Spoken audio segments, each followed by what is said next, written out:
Nina swali moja au mawili. Swali la kwanza,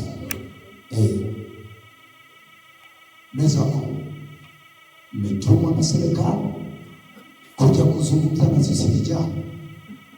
B, mmetumwa na sauti ya Mungu kuja kusema na sisi vijana? Kofia mmejitambulisha ni kofia ya kiroho, maana yake mmetumwa na Mungu. Na kama mmetumwa na Mungu, kwa nini leo ndio mnakuja baada ya amani kuteketea? Je, hakuna maono ndani mliokuwa nayo kwamba amani Tanzania inakwenda kupotea?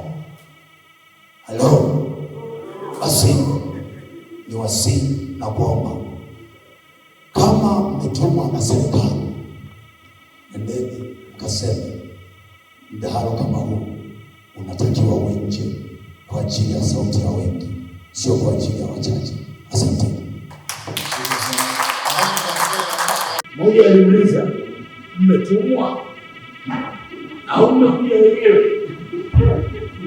Amini kabisa, viongozi wa dini wamekuja kwa hiari zao, kwa fikra zao, kwa mpango wao, na kwa kawaida hakuna wa kuwatuma viongozi wa dini, kwa sababu kiongozi wa dini akikubali kutumika, basi maana yake amejivua na utumishi mkuu. Yeye tayari ni mtumishi wa Bwana mkuu, ndiye yeye anamtumikia. Sasa hawezi kuwa bwana wawili. Kila siku tutaendelea kuwa mbele kwa maslahi ya taifa, lakini kwa maslahi ya ubinadamu.